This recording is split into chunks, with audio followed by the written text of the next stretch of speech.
son des cloches devant nos amis de la presse. C'est la raison pour laquelle nous sommes venus ici. Bonjour à tous les combattantes et combattants de l'IDPS.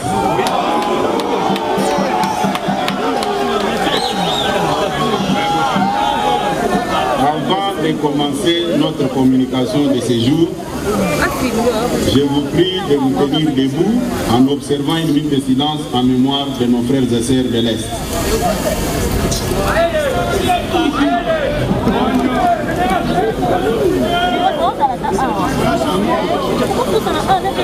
Ok, merci. Mise au point de l'Union pour la démocratie et le progrès social du 20 juillet 2022. Le lundi 18 juillet 2022, M. Jean-Marc Kabound, député national élu sur la liste de l'IDPS, ancien secrétaire général et président par intérim de l'IDPS Tshisekedi, récemment exclu du parti pour, entre autres, détournement de plusieurs millions de cartes de membres.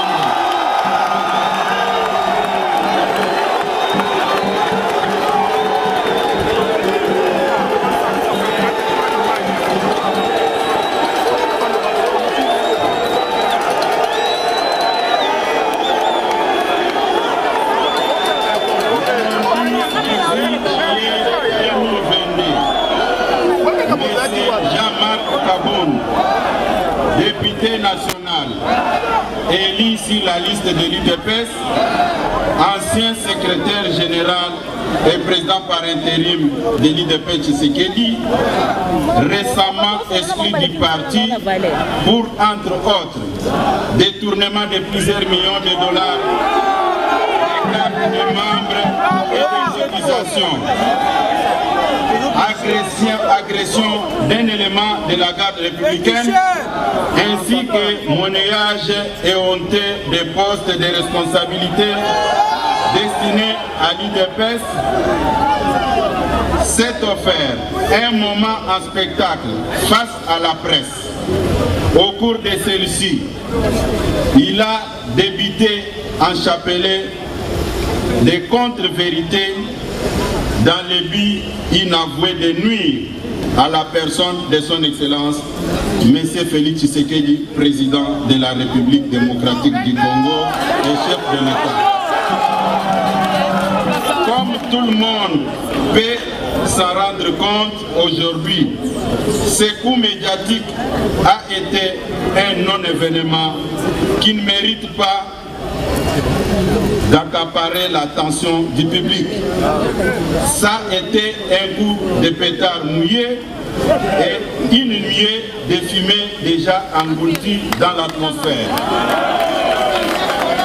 L'Union pour la démocratie et le progrès social IDPS Tshisekedi a suivi ces déclarations qu'elle considère comme injurieuses, diffamatoires et séditieuses, dirigées non seulement contre le parti, mais aussi contre son Excellence, Monsieur le Président de la République.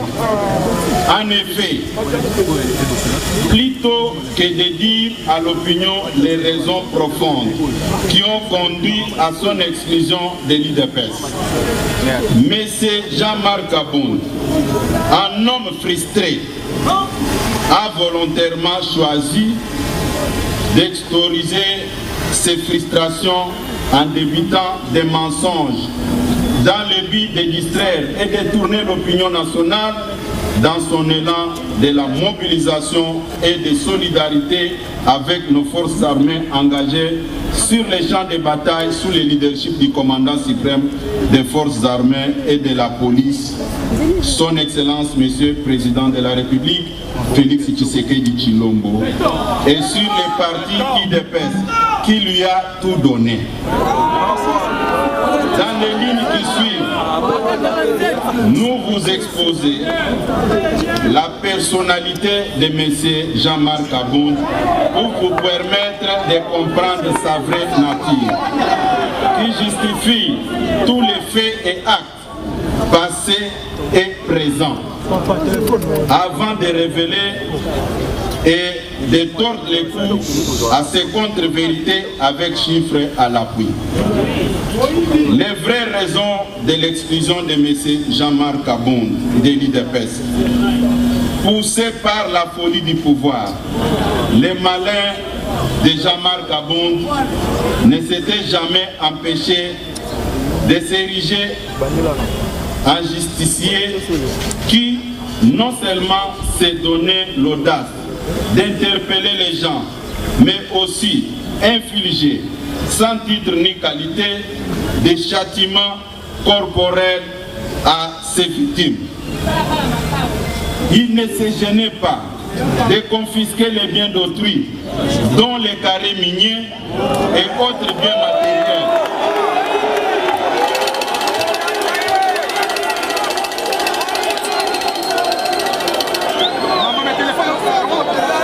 Il ne se gênait pas de confisquer les biens d'autrui, dont les carrés miniers et d'autres biens matériels.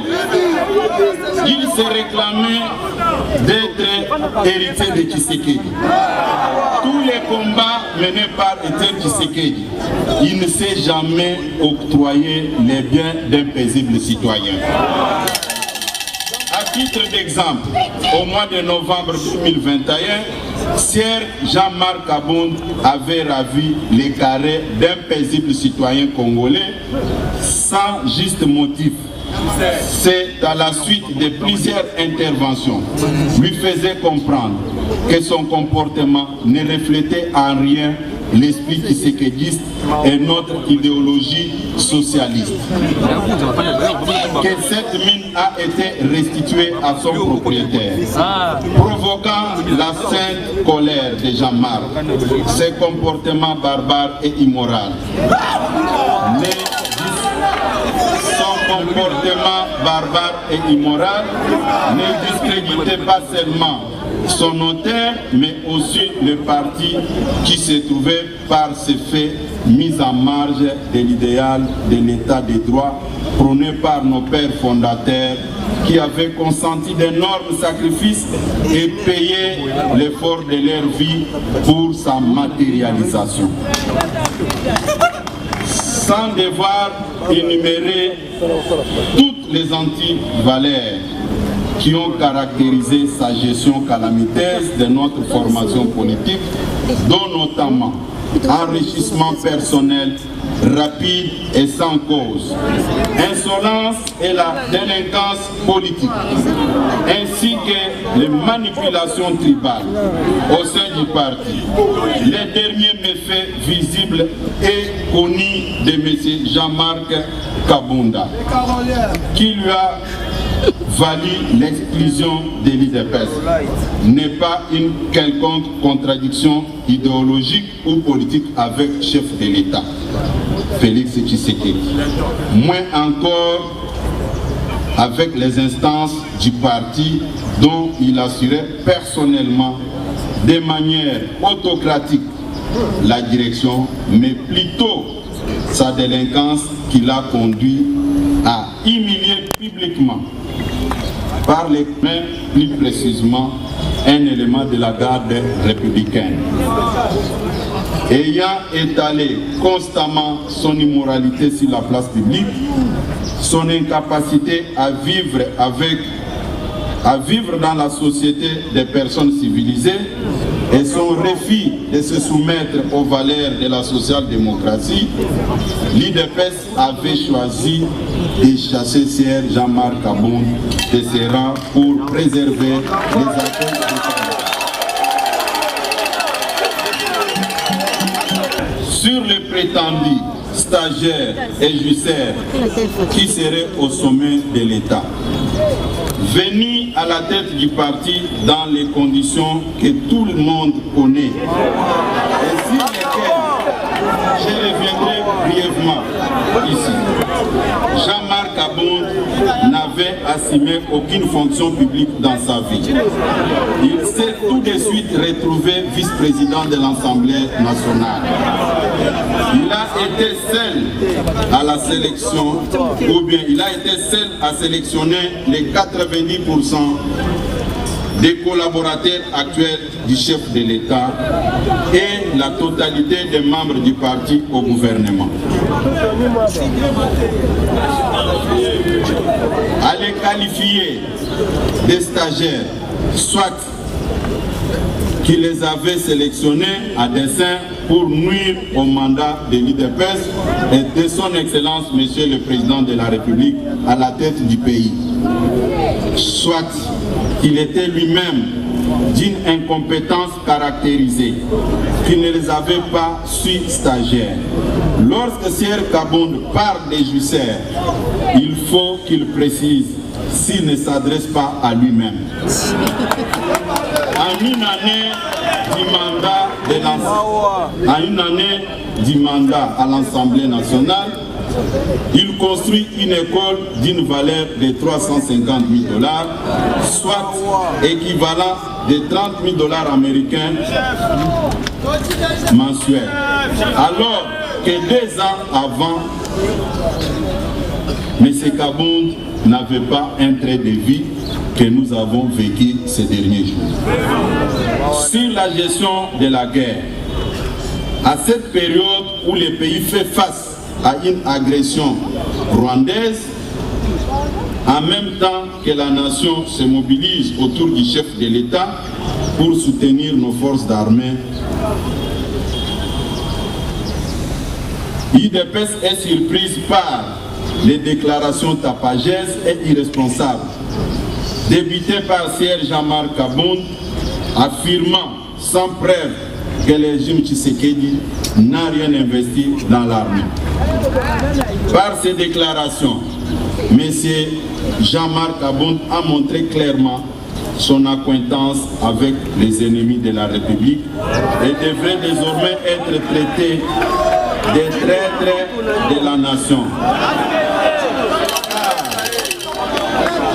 Plus que jamais, notre armée n'a jamais occupé les centres de préoccupation de nos dirigeants plus que maintenant. Les militaires sont recrutés, formés, équipés. Des efforts visibles sont consentis pour améliorer leurs conditions de vie. J'en passe. Sur les prétendus faible mobilisation des recettes. En ce qui concerne les finances publiques, depuis 2019, le budget de l'État a subi chaque année de fortes mutations en termes d'amélioration des performances dans le recouvrement des recettes publiques et dans les dépenses sociales. Des 3 milliards de dollars du niveau de réalisation des assignations budgétaires avant 2019, soit la moyenne de 40%. Le budget de l'État est en train d'essayer autour de 10 milliards de dollars, soit plus de 3 fois de la situation de 2018, avec une mobilisation dépassant largement 100% de prévention dans un contexte de récession mondiale liée notamment au Covid-19 et la guerre en Ukraine. Les stocks des réserves d'échange international est en fort d'accroissement de 800 millions en 2018. Elle se situe au-delà 4 milliards en mai 2022. Une réalisation jamais atteinte dans l'histoire de notre pays. Et je me pose la question. M. Jean-Marc Kabound avait mené des enquêtes comme député, ou bien on lui avait écrit des choses sur papier pour qu'il s'adresse à la presse tout simplement. Le marché d'échange est resté relativement stable depuis fin 2020 jusqu'à ces jours. Tout cela est incontestablement une expression des effets de la bonne gouvernance induite par la qualité du leadership du président de la République, son Excellence Félix Tshisekedi. Toutes ces évidences restent tout de même invisibles aux yeux de M. Kabound. C'est pitoyable. À vous de juger si pareille performance peut être l'œuvre d'un stagiaire au sommet de l'État. 2.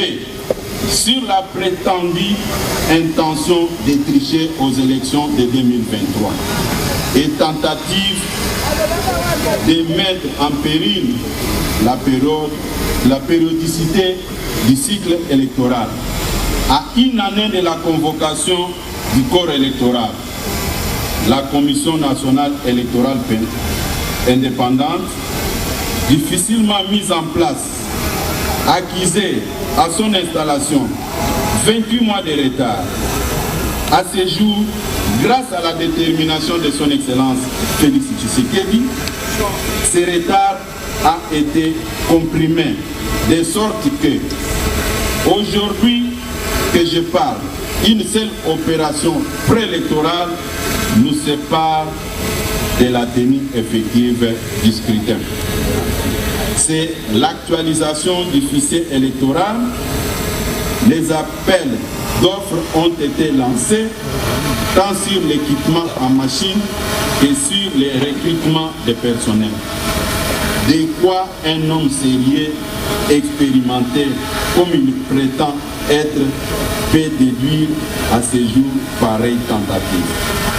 Et sur la prétendue gestion calamiteuse de la gratuité de l'enseignement dans notre pays. La gratuité de l'enseignement est inscrite dans notre Constitution, adoptée par notre peuple le 18 février 2006 et n'a jamais été intégralement appliquée dans notre pays.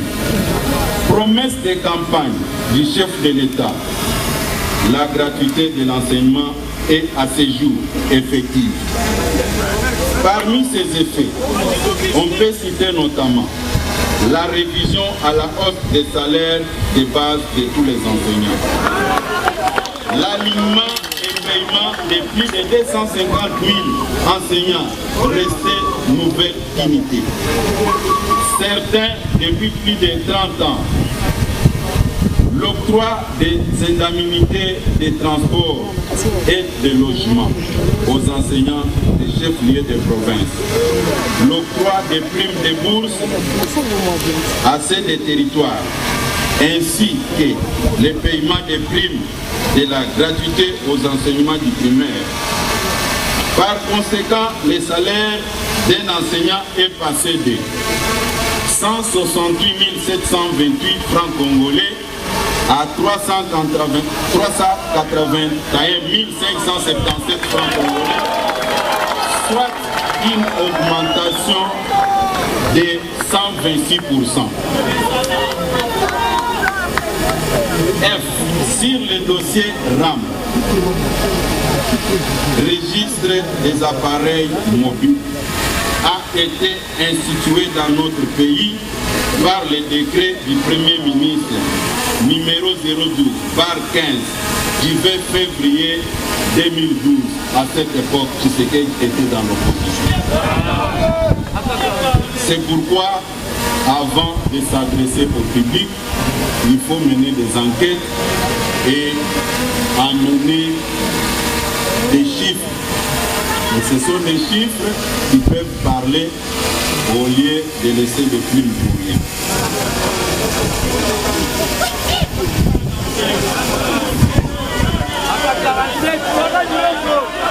Mais le plus grave que ce monsieur de Jean-Marc, comme député, alors à l'époque deuxième personnalité de l'Assemblée nationale, n'a pas touché d'un seul coup lors des discussions de ce dossier à l'Assemblée nationale.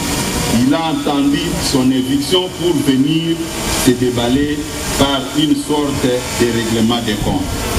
L'on peut comprendre en quoi les mensonges restent intimement lié au gène même de Jean-Marc Kabound, qui à son temps a dû mentir sur ses origines pour gagner la confiance du fait docteur Étienne Tshisekedi. Pour un petit rappel, le monsieur, quand il est arrivé ici, il s'est fait passer pour un Katangé Karoundé au moment où il était originaire des territoires de Luisa. Et deuxième élément, des fils de son état, il avait menti encore qu'il était licencié en relations internationales.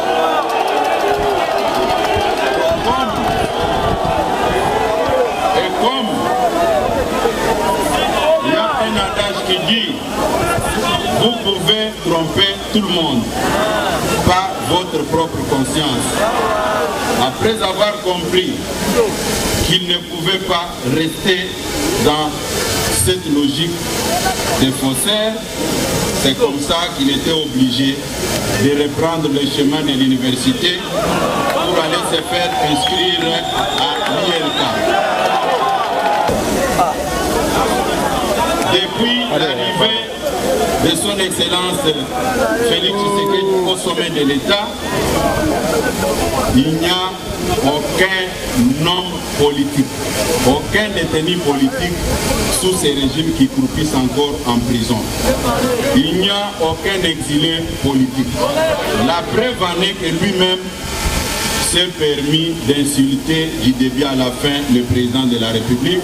Il dort calmement dans sa maison, construite dans des conditions que tout le monde connaît.